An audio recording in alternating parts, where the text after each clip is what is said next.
नमस्कार बच्चों, कैसे हैं आप लोग। मुझे विश्वास है कि आप लोग जहाँ भी होंगे मस्त होंगे, चुस्त होंगे, दुरुस्त होंगे, स्वस्थ होंगे और अपने एग्जाम की तैयारी में पूरी तरह से लगे होंगे। ठीक है बच्चों, मेरे प्यारे बच्चों, आज इस वीडियो में हम आप लोग को हिंदी के व्याकरण से एक टॉपिक लिए हैं जिससे आपके एग्जाम में क्वेश्चन आने वाला है। ठीक है, जो आपके लिए ये वीडियो बहुत ही इम्पोर्टेंट होने वाली है।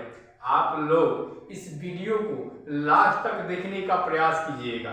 ठीक है, जो मैं आप लोग को इस वीडियो में समास से पढ़ाने वाला हूँ। आप लोग के एग्जाम में आता है कि 2 पद दिया होता है या 2 से 2 अधिक पद दिया होता है और कहता है कि पहचान कीजिए कि यह कौन सा समास है। ठीक है, तो आज हम आप लोग को ट्रिक के माध्यम से बताने जा रहा हूं, जो आप लोग 2 सेकेंड में पहचान कर बता सकते हैं कि यह कौन सा समास है। ठीक है बच्चों, मेरे प्यारे बच्चों, अब चलिए हम लोग का टॉपिक क्या है आज? समास। क्या है? समास। ठीक है, क्लास 10 के बच्चे के लिए हिंदी व्याकरण। क्या है? हिंदी व्याकरण है। ठीक है, तो समास पढ़ना है हम लोग को। क्या पढ़ना है? समास। बच्चों, मेरे प्यारे बच्चों, अगर व्याकरण हम लोग व्याकरण पढ़ते हैं ना, तो व्याकरण पढ़ने में 2 चीज, हिंदी व्याकरण जब हम लोग पढ़ते हैं तो 2 कॉमन चीज पढ़ते हैं। व्याकरण जो पढ़ते हैं ना, उसमें 2 कॉमन हम लोग को हमेशा पढ़ने को मिलता है। क्या? तो एक मिलता है संधि। क्या मिलता है? संधि। किसे? संधि। और दूसरा समास। देखिए बच्चों, मेरे प्यारे बच्चों, 2 चीज तो मिलता है पढ़ने के लिए, एक संधि और दूसरा समास। ठीक है, एक कॉमन हम लोग को व्याकरण में मिलता है। या संस्कृत के व्याकरण पढ़िए तो या हिंदी के व्याकरण पढ़िए तो कोई भी व्याकरण में तो इसमें मिलता है हम लोग को समास और संधि। ठीक है, तो संधि क्या होता है? संधि का रूप होता है क्या? विच्छेद करना। क्या करना? विच्छेद करना। ठीक है, विच्छेद। और समास का अर्थ, समास का काम क्या होता है? विग्रह। क्या होता है? विग्रह। ठीक है, अब देखिए इसका अर्थ क्या होता है। विच्छेद का मतलब क्या होता है? इसका अर्थ होता है अलग करना। क्या करना? अलग करना। और विग्रह का अर्थ होता है जोड़ना। क्या होता है? जोड़ना। इससे मालूम चलता है कि संधि और समास क्या है? दोनों जोड़वा भाई है। दोनों जोड़वा भाई, एक क्या करता है? अलग करता है, और दूसरा क्या करता? जोड़ता है। तो जो जोड़ता है उसको समास कहते हैं, और जो अलग बांट देता है ना, उसे संधि कहते हैं। चलिए एक हम एग्जाम्पल लेकर देखते हैं। जैसे एग्जाम्पल में हम लोग लेते हैं विद्यालय। क्या होता है? विद्यालय। विद्यालय। देखिए अब इसका विद्यालय 2 पदों से बन जाता है, अलग अलग होगी। विद्या जोड़ आलय। विद्या जोड़ आलय। ठीक है, देखिए विद्यालय। अब देखिए इसमें क्या होगा, जैसे अलग अलग तोड़ दिया ना, इसको अलग अलग तोड़ा तो यह क्या है? यह एक संधि के रूप है। क्या है? संधि है। और एक साथ जोड़ता है, ये विद्यालय क्या हो जाएगा? विद्यालय हम लोग का समास हो जाएगा। क्या हो जाएगा? समास हो जाएगा। क्या हो जाएगा? समास। ठीक है मेरे प्यारे बच्चों, अब देखो एक और एग्जांपल ले लो। जैसे रसोई का घर। रसोई घर। तो इसको हम लोग अगर तोड़ दें तो क्या हो जाएगा? रसोई का घर। रसोई का घर। क्या हो जाएगा? रसोई का घर हो जाएगा। क्या हो जाएगा? रसोई का घर हो जाएगा। ठीक है मेरे प्यारे बच्चों, अब देखो रसोई का घर, यहाँ देखो तो ये सब मिलकर एक रसोई घर बन रहा है। यह मेरा क्या बन रहा है? समास बन रहा है। ठीक है बच्चों, चलो अब हम लोग समास पर चलेंगे। हम लोग समास को चलेंगे, ठीक है। इस समास किसे कहते हैं, तो समास जानने से पहले हम लोग इसका परिभाषा तो जाने कि समास किसे कहते हैं, ठीक है बच्चों। देखो समास की डिफिनेशन क्या होता है, दो या दो से अधिक पद मिलता है तो समास बनता है, ठीक है बच्चों। दो या दो से अधिक पद मिलता है उसे समास कहते हैं। क्या कहते हैं, समास कहते हैं। क्या कहते हैं, समास कहते हैं। अर्थात जब दो या दो से अर्थात दो या दो से अधिक पद मिलकर एक पद बनता है उसे क्या कहते हैं, उसे समास कहते हैं। समास क्या कहते हैं, समास कहते हैं। मेरे प्यारे बच्चों, इतना तो आप लोग समझ गए समास किसे कहते हैं। आपका डिफिनेशन बोर्ड पर लिख दिए, आप लोग इसको देख सकते हैं, ठीक है। अब चलिए समास के पहचानने का, समास के कितने भेद होते हैं उसके बारे में हम लोग जानते हैं, ठीक है। मेरे प्यारे बच्चों,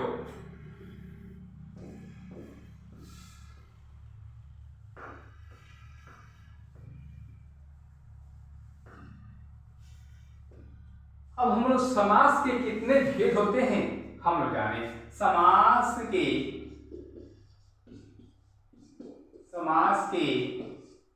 बच्चों, मेरे प्यारे बच्चों, समास के 6 भेद होते हैं। कितने भेद होते हैं, 6 भेद होते हैं। कितने, 6 भेद होते हैं, ठीक है। 6 भेद होते हैं। कितने भेद होते हैं, 6 भेद होते हैं बाबू। मेरे प्यारे बच्चों, कितने भेद होते हैं, समाज के 6 भेद होते हैं। कौन कौन, पहला होता है अव्ययी भाव समास। अव्ययी भाव समास, अव्ययी भाव समास।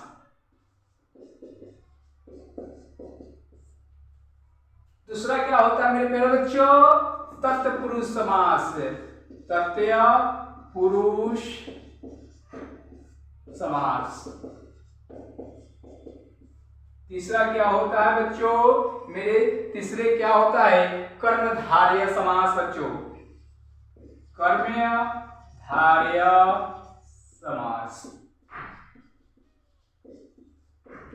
मेरे प्यारे बच्चों, चौथा कौन सा होता है, चौथा याद रखना बच्चों, कौन सा होता है, द्विगु समास। कौन सा, द्विगु समास। कौन सा समास होता है, द्विगु समास। मेरे प्यारे बच्चों, पांचवा कौन सा होता है, याद रखिए, पांचवा कौन सा समास होता है, द्वंद्व समास। द्वंद्व समास। और छठा होता है बहुव्रीहि समास। बहुव्रीहि समास। बहुव्रीहि समास। चलो बच्चों, मेरे प्यारे बच्चों, नोटबुक ले लो और इसको लिखते चलो, अपनी कॉपी में लिखते चलो, जिससे आप लोगों का क्या होगा, तेजी से याद भी होगा और समझ में भी आएगा, ठीक है मेरे प्यारे बच्चों। कौन कौन 6 समास होते हैं, अव्ययी भाव समास, तत्पुरुष समास, कर्मधारय समास, द्विगु समास, द्वंद्व समास, बहुव्रीहि समास। कितने होते हैं, 6 होते हैं मेरे प्यारे बच्चों। अब हम लोग इसको पहचानने के ट्रिक को हम लोग सीखेंगे कि कौन कौन समास है। चलिए मेरे प्यारे बच्चों,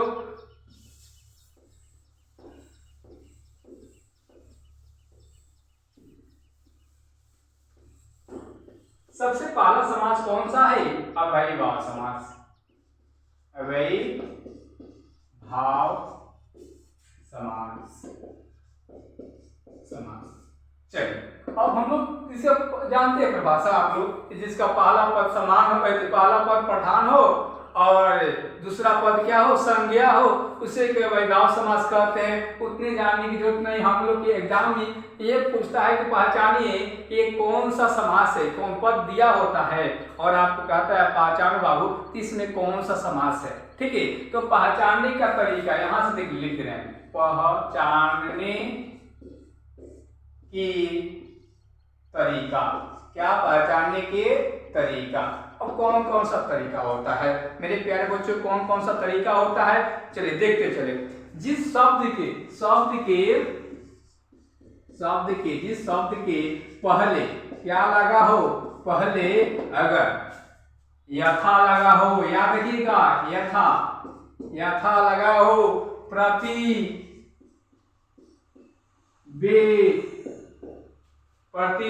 बे लगा हो, ठीक है, प्रति बे लगा हो, भर लगा हो, क्या लगा हो, भर लगा हो, अनु लगा हो और प्र लगा हो, तो समझ जाना बाबू मेरे प्यारे बच्चों कि यह कौन सा अव्ययीभाव समास है।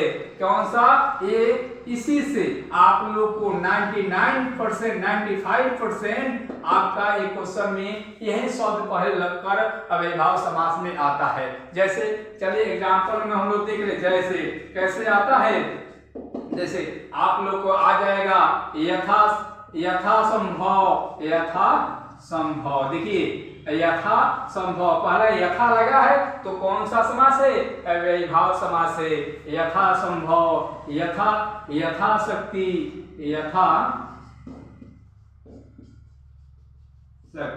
क्या लगा है, यथाशक्ति, प्रतिदिन,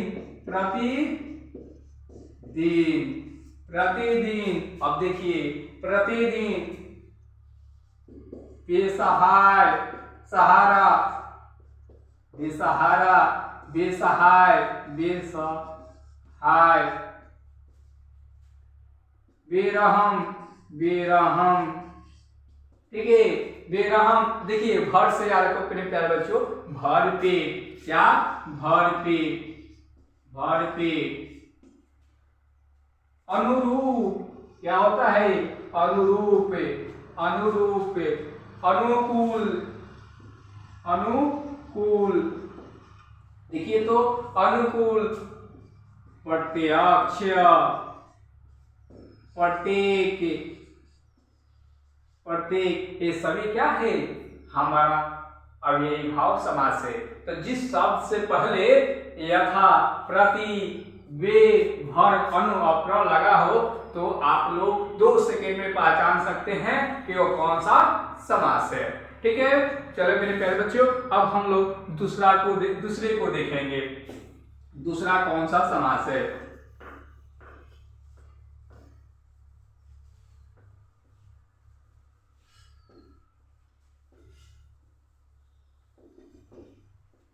दूसरा कौन सा समास है मेरे प्यारे बच्चों, तत्पुरुष समास,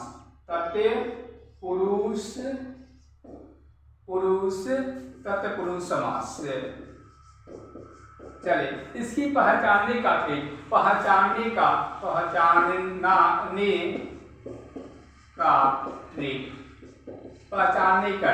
इसका आसान पहचानने का ट्रिक है कि पहचानने के जिसके कार्य जिसमें क्या हो, जिसमें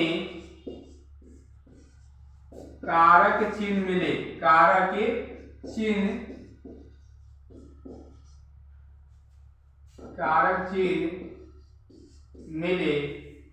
इसमें कारक चिन्ह मिले समझ जाइएगा तो वह तत्पुरुष समास है।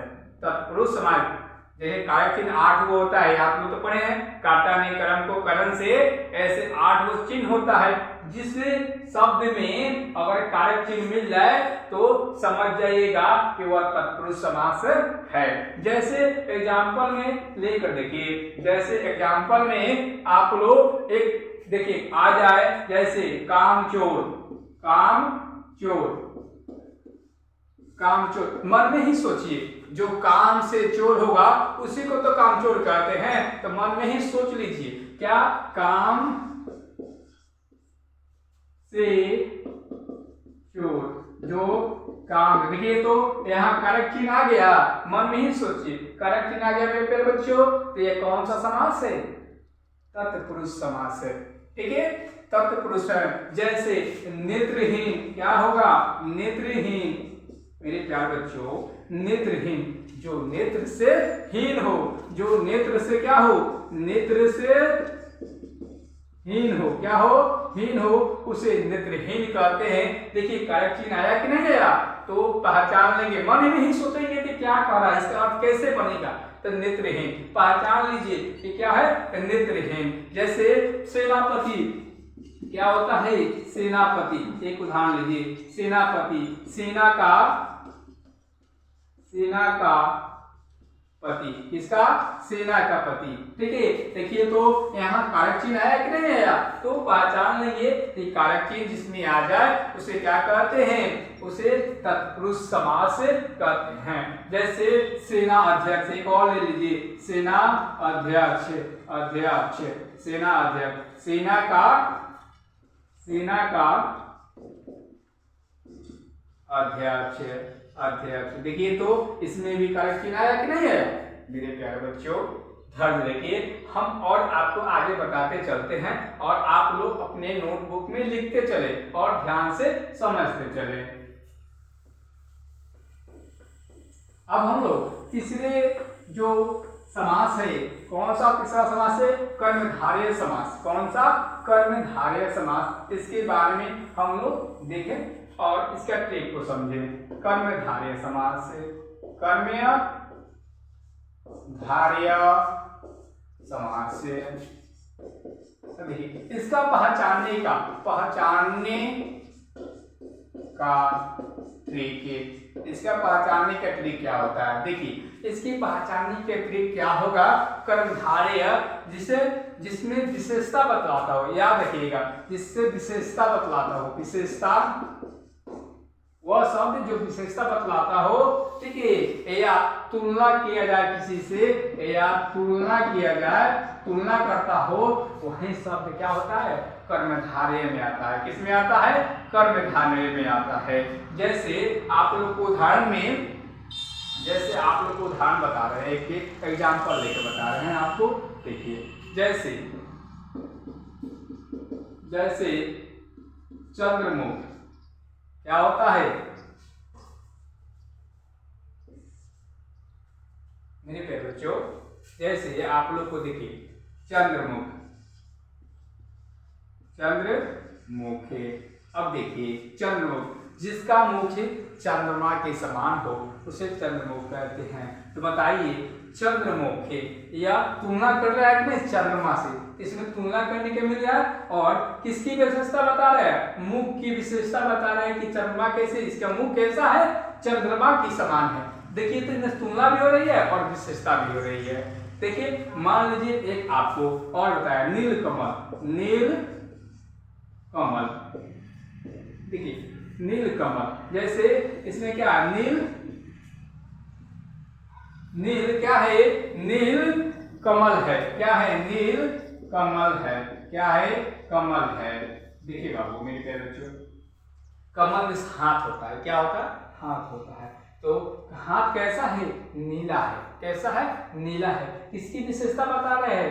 हाथ की विशेषता बता रहे हैं ना। तो जिसकी विशेषता बताया जाता है, आप लोग को व्याकरण में यह भी पूछता है कि विशेषता किसे कहते हैं, विशेषण किसे कहते हैं और विशेष किसे कहते हैं। तो देखिए जिसकी विशेषता बताया जाता है उसे हम विशेष से कहते हैं। क्या कहते हैं? विशेष से कहते हैं। याद रखना बाबू, ये भी मेरे प्यारे बच्चों याद रखना। और जिसके साथ विशेषता बताया जाता है उसे विशेषता कहते हैं। यह क्या है?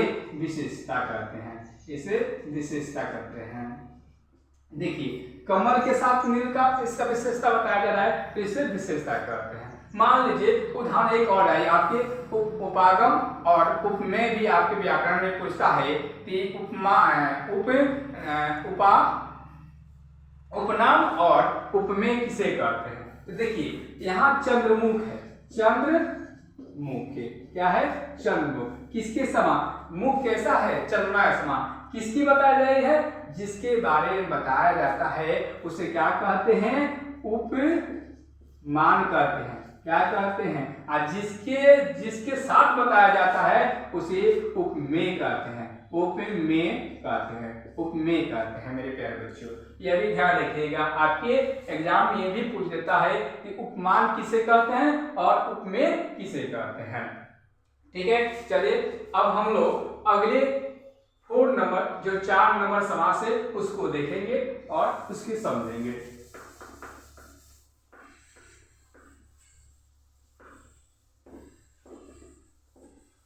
चौथा समास कौन सा है मेरे प्यारे बच्चों? चौथा समास हम लोग का है, कौन सा चौथा समास है? तो चौथा समास है द्विंगी समास। याद रखना मेरे प्यारे बच्चों, द्विंगी समास।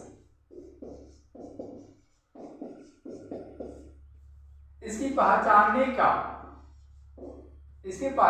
का आसान तरीका है। पहचानने का ट्रिक है, आसान ट्रिक है। क्या है? आसान ट्रिक है जिसमें संख्यावाचक हो, जिसमें संख्यावाचक हो। जैसे मान लीजिए, जैसे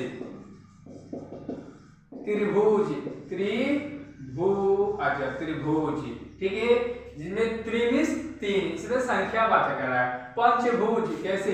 पंचभुज, ठीक है, पंचभुज आ जाएगा।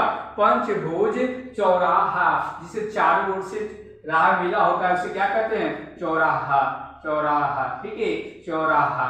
ठीक है मेरे प्यारे बच्चों, जैसे नवग्रह, जिसमें 9 ग्रह हो, 9 ग्रह। चलिए आप लोग को ये सबसे आसान तरीका आप लोग को हम बता रहे हैं कि आपके एग्जाम में हम कह रहे हैं कि 2 सेकंड में आप लोग पहचान को बता सकते हैं कि कौन समास, कौन पद कौन समास से है। चलिए इतना तो आप लोग देख लिए। अब हम लोग अगले समास को देखेंगे मेरे प्यारे बच्चों। द्विगु समास से पहचानने का ट्रिक, जिसमें संख्यावाचक हो, जैसे त्रिभुज, पंचभुज, चौराहे, नवग्रह। इसमें क्या रहा है? देखिए तो संख्या रही है, पंचभुज में 5 है, चौराहे में 4, 9 मीन्स 9 संख्या आ रही है। चलिए अगले हम समास को देखेंगे। अगला समास कौन सा है? और 5 नंबर समास में देखिए 5वां समास क्या है? तो 5 नंबर समास को क्या कहते हैं? द्वंद्व समास कहते हैं। क्या कहते हैं?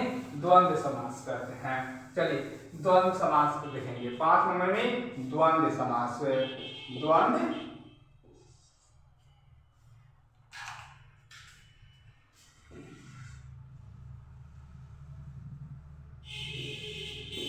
क्या होता है बाबू? द्वंद्व समास। देखिए हम लोग ऐसे भी लिख सकते हैं ना, द्वंद्व समास को हम लोग ऐसे ही पहचान के लिए लिख सकते हैं ना। देखिए तो, देखिए ये है ना, देखिए तो बीच में एक दिखाई दे रहा है, तो आपके बीच में दोनों में ये ऐसे भी इस रूप में भी लिख सकते हैं। तो हम लोग इसके पहचानने का सबसे आसान तरीका है बाबू, अगर जैसे में हम लोग को आ जाए, जैसे माता पिता। कैसे? माता पिता, माता पिता। देखिए तो बीच में हाइफन आ रहे हैं। माता पिता, भाई बहन, भाई बहन, भाई बहन, ठीक है, दिन रात, दिन रात। देखिए इसमें क्या होता है? द्वंद्व समास हमेशा भिन्नता को और समानता को ये क्या करता है? यह हमेशा भिन्नता और समानता को दर्शाता है। किसको? भिन्नता और समानता को दर्शाता है। ठीक है, तो देखिए माता और पिता दोनों अलग अलग हैं कि नहीं? भिन्न है, भाई और बहन दोनों को अलग अलग कर रही है कि नहीं? यह समानता भी दिखा रही है, दोनों का संबंध भी बता रहा है। दिन और रात, ठीक है, दिन और रात। जैसे दाल और भात, दाल भात, ठीक है। ये क्या है? हमेशा जब देख लीजिएगा बीच में मिल जाए और भिन्नता और समानता को दिखाता हो तो समझ जाइए कि वो किस समास से है? द्वंद्व समास से है। ठीक है मेरे प्यारे बच्चों। अब हम लोग लास्ट जो हम लोग को समास का भेद है, कौन सा समास, उसको देखेंगे बहुब्रीहि समास से। ठीक है, कौन सा समास, बहुब्रीहि समास से। लास्ट हम लोग का है बहुब्रीहि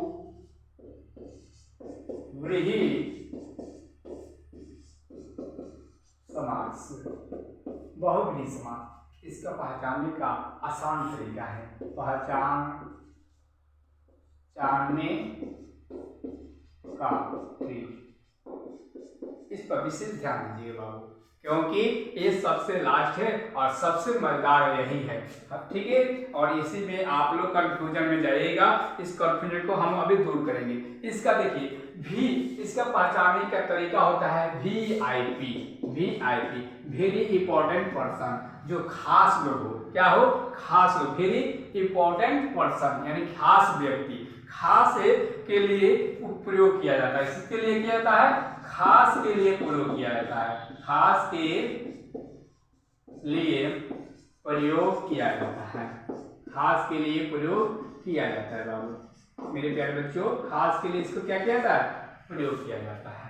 जैसे आप लोग को बता रहे हैं, जैसे दशानन, दशानन। अब देखिए दशानन किसे कहते हैं हम लोग, खास रावण को। दशानन का अर्थ क्या होता है, रावण, क्या होता है, रावण। तो दशानन, अब आप लोग तो कहिएगा सर द्विगुण समास में जाएगा क्योंकि इसमें संख्यावाचक दिखा रहा है। नहीं बाबू, देखिए जैसे त्रिभुज 3 है उसका कोई अर्थ नहीं होता है, पंचभुज उसका कोई अर्थ नहीं होता है, लेकिन दशानन का अर्थ होता है एक खास व्यक्ति के लिए इसका प्रयोग किया जाता है। जैसे VIP है, रावण क्या है, कोई रावण दूसरा कोई तो खास व्यक्ति थे रावण, इसलिए दशानन। तो दशानन का अर्थ निकलता है, जिस शब्द का अर्थ है तो अलग निकल जाए उसी को बहुब्रीहि समास में ले जाते हैं। ठीक है, दशानन जिसका रावण होता है, जिसका 10 गो क्या हो, हाथ हो, दशानंद कहते हैं, रावण को कहते हैं। जैसे गजानन, गजानन किसे कहते हैं, गजानंद जिसका गज क्या हो, हाथी की तरह हो, उसे गजानन कहते हैं। जिसे गणेश जी को क्या कहते हैं हम लोग, गणेश जी को हम लोग गजानन कहते हैं। देखिए गजानन इसका अर्थ अलग निकला कि नहीं, अर्थ अलग निकला, और इसका क्या होता है, खास व्यक्ति है गणेश, इसलिए इसका यूज किया जाता है। तो पहचान लीजिएगा गजानंद, लंबोदर जिसका उदर लंबा हो उसे लंबोदर कहते हैं, जिसका उदर लंबा उसे क्या कहते हैं, लंबोदर कहते हैं। ठीक है, तो लंबोदर किसे कहते हैं, गणेश जी का लंबा उदर था पेट, जिसका पेट लंबा हो उसे लंबोदर कहते हैं। किसे, गणेश जी को, किसे, गणेश जी को। देखिए इसका भी अर्थ निकला कि नहीं निकला, देखिए उसे दिगंबर, वैसे दिगंबर किसे कहते हैं, विष्णु जी को, किसे कहते हैं, विष्णु जी को। यह इनका अर्थ क्या होता है, विष्णु जी के लिए यूज किया जाता है दिगंबर। ठीक है, दिगंबर। चतुर्भुज अब कहिएगा सर, मेरे प्यारे बच्चे आप लोग कहिएगा इस चतुर्भुज तो फिर द्विगुण समास में चला जाएगा। नहीं मेरे प्यारे बच्चों, क्योंकि चतुर्भुज का अर्थ होता है किसके लिए यूज किया जाता है, विष्णु के लिए। जैसे 4 गो हाथ था, किसके लिए, विष्णु के लिए, किसके लिए, विष्णु के लिए। ठीक है मेरे प्यारे बच्चों, इसलिए चतुर्भुज, जैसे पंचभुज है उसका कोई अर्थ नहीं होता है, उस संख्या में जाती है, इसलिए दूसरे द्विगुण समास में ले जाएंगे मेरे प्यारे बच्चों। ठीक है, आई होप, मुझे विश्वास है कि आप लोग को पूरे समास समझ में आ गया होगा। आप लोग एक बार इसको आप लोग अपने कॉपी में पूरी तरह नोट कर लीजिएगा और आप लोग क्वेश्चन बनाने के प्रयास कीजिएगा। ठीक है, और आप लोग को वीडियो अच्छा लगा हो तो मेरे वीडियो को सब्सक्राइब करना, मेरे वीडियो को लाइक करना और दूसरे के पास शेयर करना मत भूलिएगा। जय हिंद मेरे प्यारे बच्चों, जय हिंद, जय भारत।